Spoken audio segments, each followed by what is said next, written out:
Before we get into this video, I would like to bring up something just because there's a lot of background to my happiness of the reveal of Heroes that we got.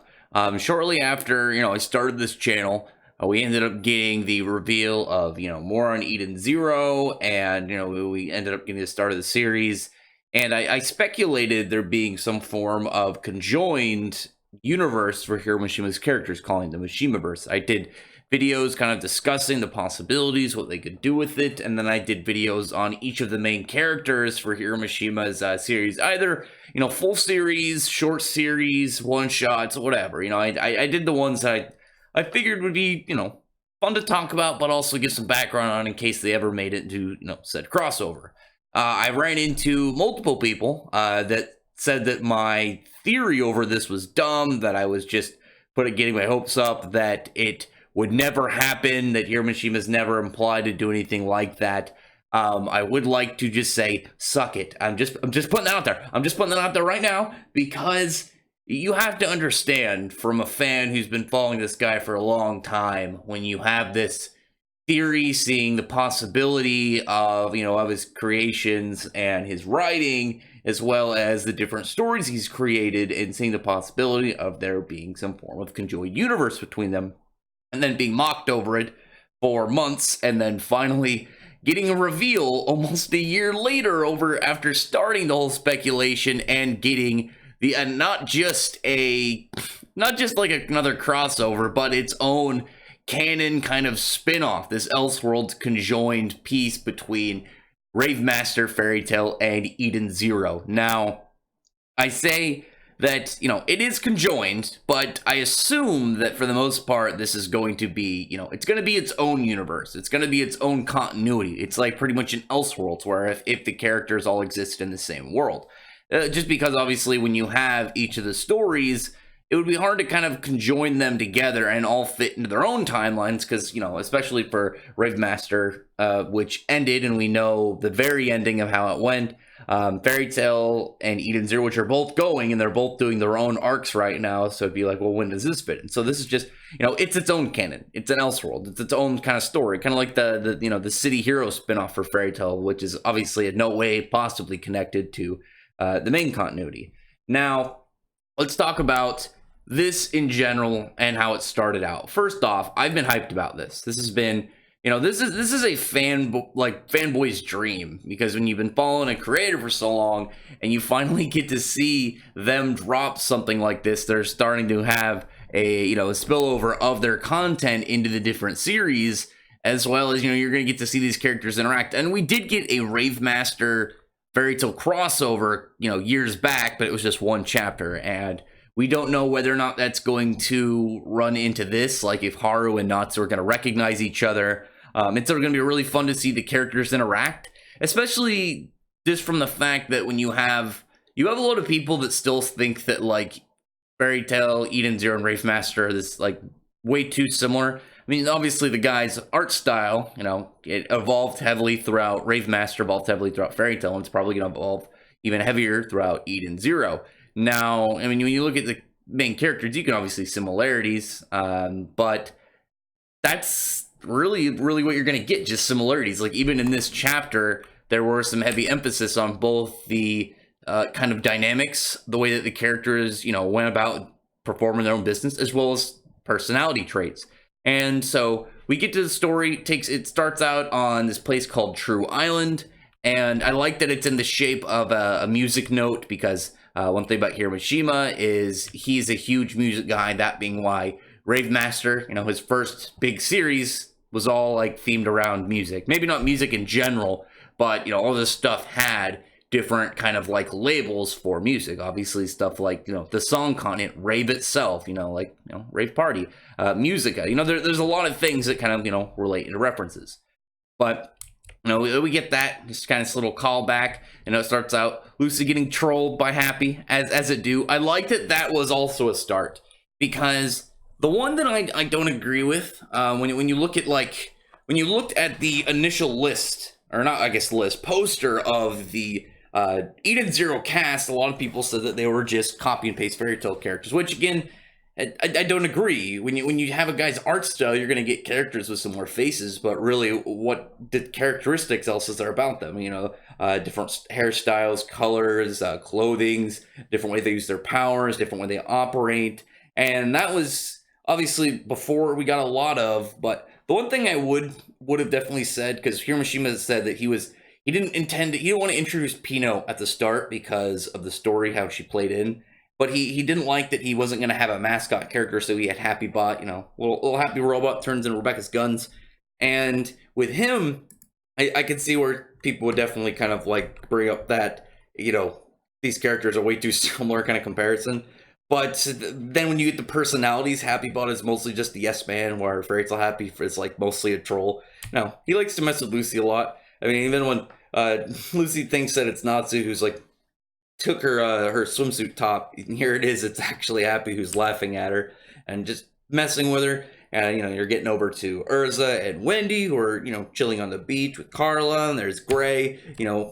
We get first signs, kind of like the characters. Gray's biggest like funny trait being that he strips when he without realizing it, and then at that point, shortly into the story, very shortly in the story, Natsu smells something good. He runs off to go find it. It being a fruit, and when he goes to pluck the fruit, there he is running into Shiki Granbell. So what's funny is you're also getting 3 different designs on the kind of like layout for the fruit itself. 4 if you count this different kind of color layouts, because you have this like white drizzling into this darker color, and then this black droplets over this much lighter shade, and then these kind of like weird, almost banana-like encomings on it.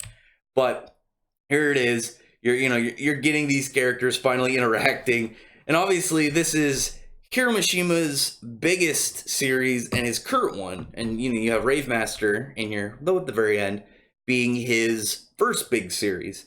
And so you have Natsu and Shiki, just kind of playing a quick game of tug of war, trying to get the fruit. They both want it, and Shiki, after being, pretty much engaged from Natsu of being like, you want to fight over this, immediately bites into it, being his awkward kind of like almost childish panic self. Natsu just not having that, ends up kicking him, and that's when the fight ensues. And I mentioned how the characters' personalities are very different. Now, I mean, they obviously have the traits of normal shonen things, like they care a lot about their friends, but I really liked the emphasis on the difference between how they fought. I really enjoy that, the fact that Hiroshima, like his 3 main characters, are all very different in that aspect. And if poor Aki, I mean, I know Aki's neglected. Maybe if he makes an appearance, you can bring him in there and the more martial arts style. You have Haru, who's more about variety and the way that his swords combo together. You have Natsu, who's much more of a assault type character. He's got high attack power, high durability. And Shiki, who's all more about mobility and agility. And after Natsu kicks back Shiki uses his ether gear, ends up kind of just, propelling him at him, like smacking Natsu's side. Natsu goes to hit him again. Shiki dodges, then gets smacked again. And, this time he really gets smacked, because now Natsu's using magic. He's got flames on him. I assume that the characters are all going to be equal in strength. Obviously, when you look at especially like Haru, who finished his journey, and Natsu, who's as powerful as he is now, they're both really strong, especially in comparison to Shiki, who's, still pretty fresh in his journey. But I imagine for this, they're just going to be all seen as equals. I mean, that's just, it'd be kind of dumb if it's pretty much just like Natsu and Haru doing everything and Shiki's just watching. I just put them all same level. Put all the rivals same level. Put all the the female leads at the same level. Put them all so you can have that kind of like coexistence interaction. I want that both in like the way that they act in fights, but the way that they differ is like when you had Natsu get smacked to the side by Shiki's gravity jumped headbutt. Natsu doesn't take seemingly any damage. He seems more annoyed by it. Whereas when Natsu punches Shiki seems a little bit worried by that fire. He's a little sweating a little bit. They end up, trying to throw some more punches. Natsu's pretty happy about this, laughing that he got the hit in. But Shiki, being, a manipulator of gravity, brings the fruit over to him. Now, I mean, in reality, Natsu's already fought, decimated a much more powerful gravity character. Again, though, he versus Blue Note, the difference, and this is where, like I said, the difference in the way that they fight, I really like this, is where Natsu is more attack and firepower, durability. Shiki's much more mobility. Shiki just jumping out of the way, using his gravity manipulation to cling up to the to a branch nearby. And even when Natsu tells him that he's using weird magic, Shiki explains it's not magic, it's gravity manipulating ether gear. Then Natsu goes for a roar. Again, Shiki's sweating a bit. He's a little worried about the level of firepower Natsu's putting out. And then they go and clash punches. And one thing, again, I noticed, Natsu is using his left arm, whereas Shiki's using his right arm. Now, Natsu's obviously very physically strong, but he's obviously, since throughout, like always, his right arm is his primary arm. So when you have Shiki and Natsu matching punches, and it's like Natsu's obviously stronger in firepower, Shiki and Natsu are matching, whereas Shiki's using his primary fist, whereas Natsu's using, his left arm, his secondary. I mean, it's weird to say secondary arm when you have two, but, not his primary fist. They end up clashing, and, there's some pretty good-looking explosion, and then right after that, Rebecca shows up, he's talking to him, and I did like when she asked him if they were friends, and they emphasize that they are not friends, and then they start arguing whoever's, whose fruit it was. Rebecca displays that, there's a whole bunch more of these fruits all hanging from the tree nearby. And at that point, now they didn't have anything left to fight over. So each of them got a fruit. They're all seem pretty happy. And they're just kind of introducing themselves. Natsu saying how, he's a wizard from the Fairy Tail Guild. And immediately after, because you have like some astonishment from Rebecca. You have Pino, who just seems really astonished. But not astonished. Tantalized, really, the fact that Natsu is a wizard. And Shiki, who's going to tell them that he's from he's from the Eden Zero ship. They're explaining, exactly the case. And Rebecca and Pino interrupt him, saying how they can't pretty much violate the unknowingness and the culture of the planets. They say a primitive planet. I mean, again, I can see where you come from that when you're talking about technology, but they don't want to explain that they're from a different planet. They're from somewhere else in the cosmos. But I did like how while whispering, because it made sense to me, it's like, oh yeah, they don't want to tell him because, what questions that arise. But Natsu is a dragon slayer, so he can hear everything they're saying, and straight up tells them. He's like, I'm a dragon slayer. I have very good hearing. I know what you guys are saying, but I don't understand it, so whatever. Not what's important to me. And after that point, they explain they're looking for Homura. That's why they're there. Fairy Tail Guild. There for relaxation, there for fun. You have Eden Zero's crew there, which is, they're here for Homura, now at the point that they have to go look for her, and they're explaining exactly who she's like, what she looks like. They say that she's a girl with black hair, she wears a kimono, and she uses a sword. Natsu, obviously, the first thing that he thinks of is Kagura from Mermaid Heel. They probably should explain that she has an energy sword. That would probably make a lot more differentiating points between them. Or her very weird, I don't know what those sleeves are called, the way that they kind of weight drag down, but that is really going to help him.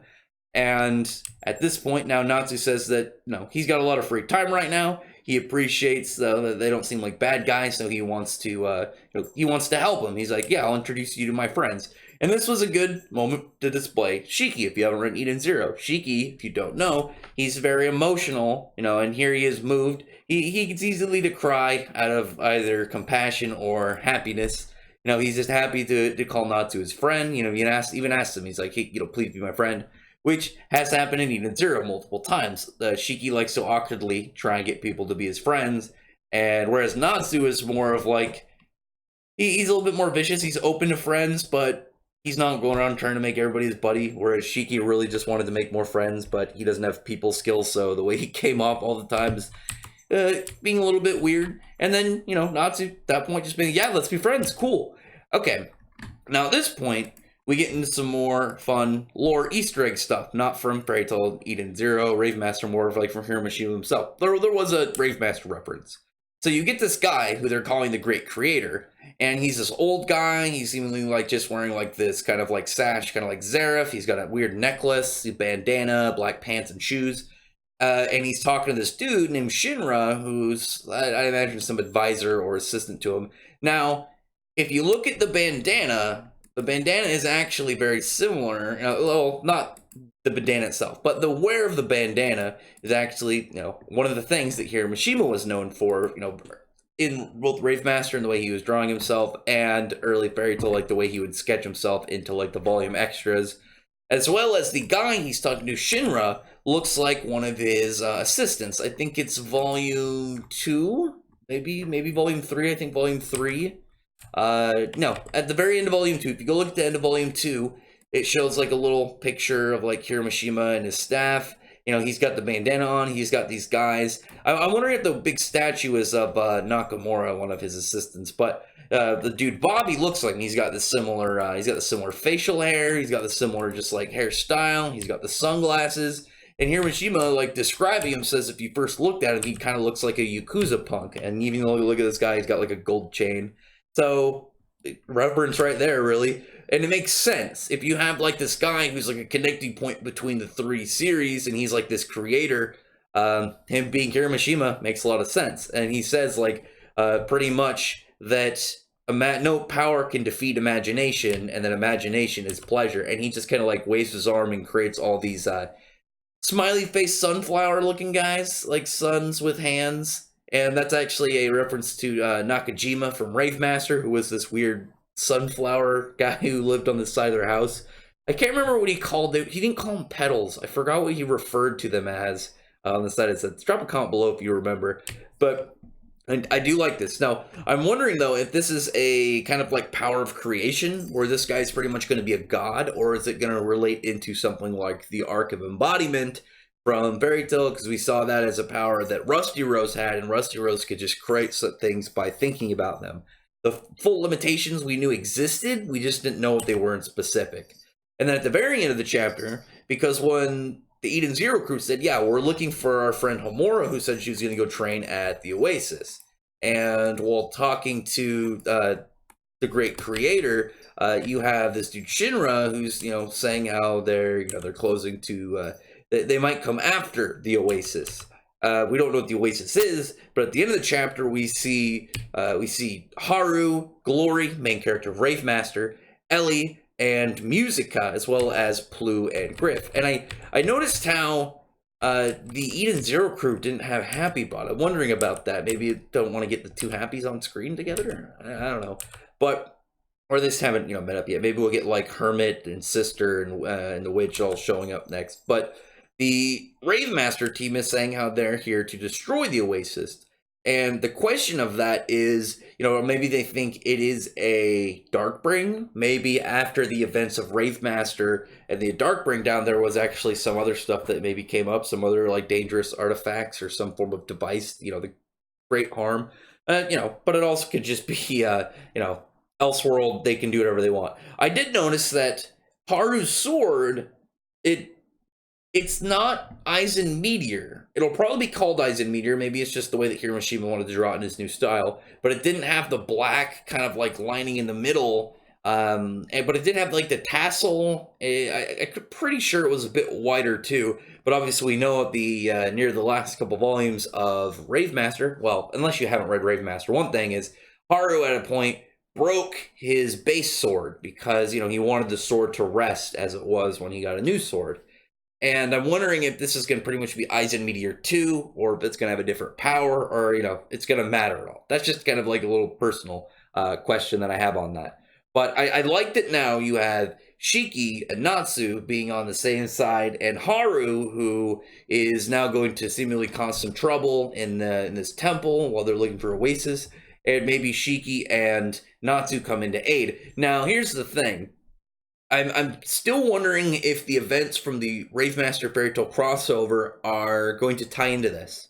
Because obviously, if you have it in there, then Haru and Natsu have already met. They've already scrapped. They've already thrown hands. They're going to remember each other. And I'm very curious to know what exactly is going to be Shiki's reaction to this. Because really, Shiki... he's probably going to want to be friends with Haru as well. So, how is that going to complicate things between these characters? What exactly is this going to lead to? How long is Haru going to be a bad guy? I don't know. I guess it's not really a bad guy. It's really just a misunderstanding at this point. And the characters hopefully will manage to figure out the situation and really just progress together. I mean, I'm wondering who the bad guy is in this. Is it going to be like a merge group of bad guys from each of their series? I assume it will be that, or a unique bad guy for this, because it doesn't seem like the great creator guy is a bad dude. Okay, we don't know. It'd be funny if he was somehow a bad guy, but maybe like, yeah, maybe there was somebody above him that he kind of describes, and it ends up being like kind of like a representation of an editor, and they're the bad guy that the characters have to beat. Who knows? Who knows the plot? What this is going to really go with, this weird Oasis, this creator guy who can seemingly just make things out of nothing, as well as the length. I'm going to go with the length being at least a volume, because otherwise it would have just been called, oh yeah, a special chapter, Eden Zero, Rave Master, Fairy Tale crossover. No, it's got its own title. It's got its own kind of like logo design, and I expect at least one volume. Maybe Hero Machine will do like volume 1, and then like this will be like an event thing for him, where every once in a while he'll do another chapter or something, and then eventually, volume 2 and whatnot, and so on and so forth. I'm gonna guess at least a volume, so probably around 10 chapters, since this first one was 25 pages. So we'll probably get something like that every time, like somewhere between like 18 to 25 pages. But anyway, comment below. Tell me your thought about this. What are you most hyped for? What are you most hyped to see about like this crossover? I really want to see the dynamics of the three characters interact. I really want to see like Natsu, Shiki, and Haru in a group fight against some bad guy. I also really want to see. I really want to see the reaction of meeting between Gray, Musica, and Wise. That one I'm really looking forward to, because whereas you have Natsu, Haru, and Shiki, who, and would all become friends. Like obviously we've seen Shiki and Natsu become friends. So really with Haru, as long as they don't end up having some form of personal beef, they can easily become friends. Whereas Wise, Musica, and Gray all just seem to have like conflicting aspects of them. They're not going to want to get along. You have like pretty much like an actual scoundrel, former scoundrel with Musica. You have Too Cool for School, Gray, and yeah, I said Too Cool for School. Sorry, I'm just getting real quick to wrap up. And then you have a little bit of a D-bag, Wise, and they're not going to do well together, but it's going to be entertaining. But anyway, comment below. This series is going to be weekly until otherwise like pretty much notified, and as well at the same time as this is going to be going, we're going to be getting weekly chapters of 100 Years Quest on top of Eden Zero. Like, we're going to be getting our fill of Hiro Mishima content for the next couple weeks, which is going to be awesome. But anyway, comment below. Tell me your thought about the chapter. Again, what are you most excited for? What are you most excited for about this? Could you imagine a combo attack between the three of them? Like, Haru busts out, like, Revelts, Natsu goes into Fire Dragon King mode, Shiki goes into that, like, full-body Ether Gear form, and then it's getting some big, like, combo super attack. That'd be super sick. But anyway, thanks everyone. I really appreciate if you hit the thumbs up the video, press the like button and subscribe button, and check out my other videos. And I appreciate everyone who's already subscribed. Thank you all for listening. Bye.